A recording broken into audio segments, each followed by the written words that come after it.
Aujourd'hui, nous allons parler de la situation économique de l'Afrique. Alors l'exercice est doublement inhabituel. D'abord, peut-on raisonnablement aborder un continent dans son ensemble? Et ensuite, pourrait-on pour une fois sortir des clichés sur ce continent et essayer aujourd'hui de repérer tout ce qui va bien en Afrique? L'ensemble du continent africain connaît depuis 2004 une croissance autour de 5%. Un chiffre élevé, il correspond à une moyenne annuelle calculée en croissance du PIB. Et nos sources sont l'OCDE, le FMI, le PNUD, et ces organismes ont pris 30 pays sur les 53 que compte le continent, car ces pays représentent 86% de la population de l'Afrique et 90% de sa production.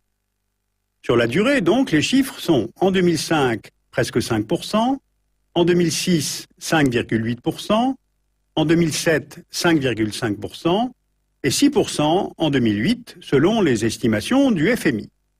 Ce sont là les meilleurs taux de croissance depuis le milieu des années 90. Alors comment expliquer ces taux de croissance élevés? Nous avons repéré 4 facteurs. Le premier facteur, c'est l'augmentation mondiale de la demande en pétrole et en gaz et le triplement des cours depuis 2003.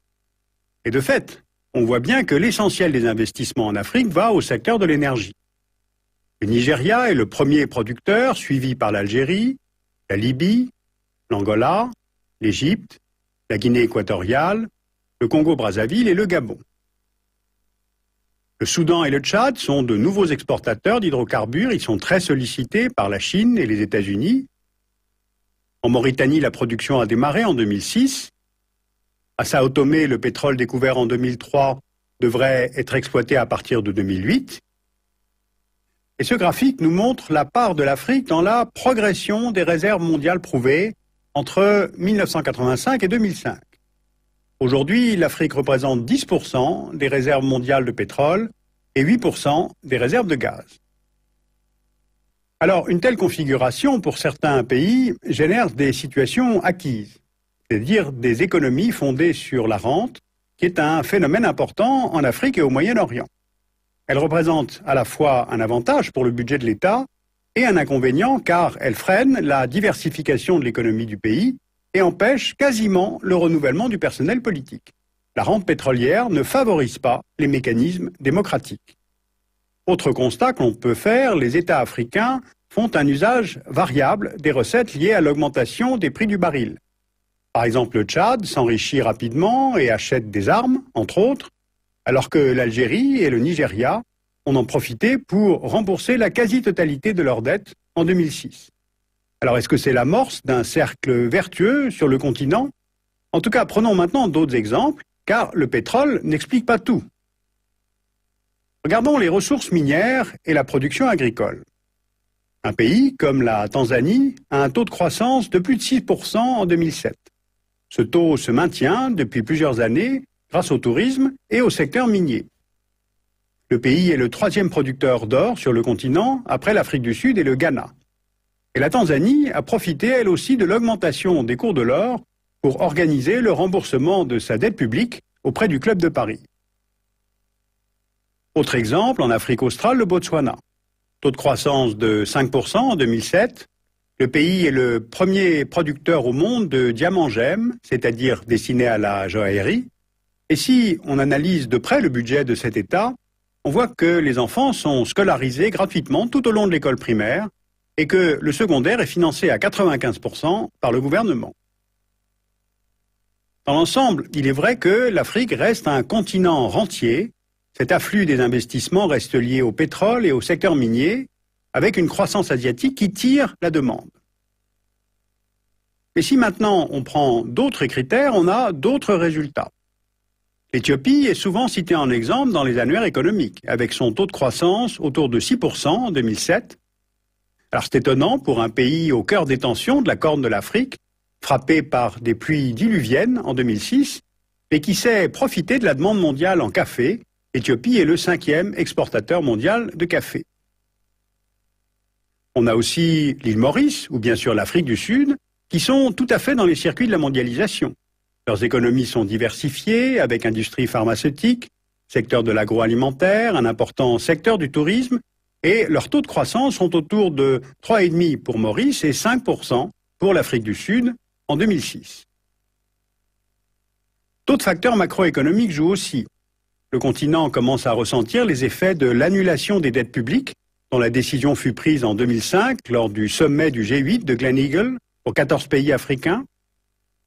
Il faut aussi évoquer des montants importants mais toujours délicats à évaluer, l'argent que les migrants vivant en Europe ou aux États-Unis renvoient dans leur pays d'origine, ou encore le commerce informel, c'est-à-dire non soumis à l'impôt ou aux taxes, donc n'entrant pas dans les statistiques nationales des États.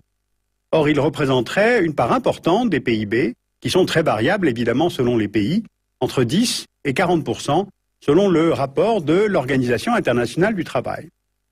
Alors on le sait, l'une des faiblesses chroniques du continent africain réside dans l'insuffisance des infrastructures. Eh bien, on constate parfois des sauts technologiques, comme celui du développement exponentiel du téléphone portable. Regardez cette carte du continent. Elle exprime le taux d'équipement en mobile en 2006, et plus les pays sont enfoncés, plus ils sont équipés. On a une croissance de 39% par an depuis 2000, de 50% pour la seule année 2006. On a maintenant en moyenne 15 abonnements au mobile pour 100 personnes et 6 lignes fixes pour 100 personnes. À la fin de l'année 2006, on estimait que 175 millions d'Africains étaient abonnés au téléphone portable. Et d'ailleurs, des opérateurs de téléphonie comme MTN, qui est sud-africain, Vodacom, Orange, ou bien des équipementiers européens comme Nokia ou le chinois Huawei ont très bien compris leur propre intérêt. Et ils ne sont pas de ceux qui pensent que l'Afrique n'est pas dans la mondialisation. Sur les 10 ou 20 ans qui viennent, le continent va se transformer. Prenons le secteur des villes, donc celui du bâtiment. En 2007, l'Afrique a une population estimée à 960 millions d'habitants. Dans 20 ans, en 2025, elle sera de 1,4 milliard d'habitants, soit un petit peu plus que le niveau actuel de la Chine. Aujourd'hui, 40% de la population africaine vit en ville, et ils seront près de 60% en 2025. Alors ces chiffres nombreux permettent tout de même de mesurer ce que cela suppose en construction de bâtiments, en équipement public, en traitement des déchets. D'autant qu'il y a une deuxième réalité, c'est que l'Afrique de demain sera jeune. Changeons d'échelle pour rapprocher le continent africain de l'Europe. En Europe, les jeunes de moins de 25 ans forment 30% de la population, et en Afrique, ils forment 65% de la population. Donc avec cette population très jeune, le ratio entre actifs et inactifs sera bien plus favorable dans cette partie du monde qu'en Europe ou au Japon. Ce qui entraîne du chômage, bien sûr, mais aussi du dynamisme économique et des flux migratoires. Il y aura des migrations internes, avec rééquilibrage probable entre les zones surpeuplées comme Lagos ou le Caire et les zones peu densément peuplées, ou encore entre le continent et les États-Unis, le Canada, mais aussi l'Europe, ce qui représente pour celle-ci une opportunité vu la faiblesse de sa démographie. Voilà donc une brève synthèse de la situation actuelle et future de cette Afrique qui va bien. Et l'air de rien, tout de même, cela dresse un tableau des secteurs où il va falloir investir sur ce continent, sans même parler des routes, des ports ou des hôpitaux. Je crois qu'il faut bien mesurer les conséquences de ces transformations sur les plans migratoires, sur le plan économique, et si nous, Européens, allons ignorer ces transformations ou en tirer parti, ou nous en protéger au contraire. Alors les choses ne sont pas gagnées, elles ne sont pas simples, mais vous voyez tout de même, je viens de passer 10 minutes à parler du continent africain, sans parler de sécheresse, de famine, de criquets, de conflits, de corruption, ni même évidemment des séquelles de la colonisation. Alors préparons-nous à la métamorphose de l'Afrique. Alors vous pouvez replonger dans tous ces chiffres en lisant le gros rapport de l'OCDE 2007 sur les perspectives économiques en Afrique. Vous pouvez lire aussi les 100 clés de l'Afrique, édité chez Hachette. Et puis je vous signale un atlas de l'Afrique de l'Ouest en ligne, dont vous trouverez l'adresse sur le site du dessous des cartes.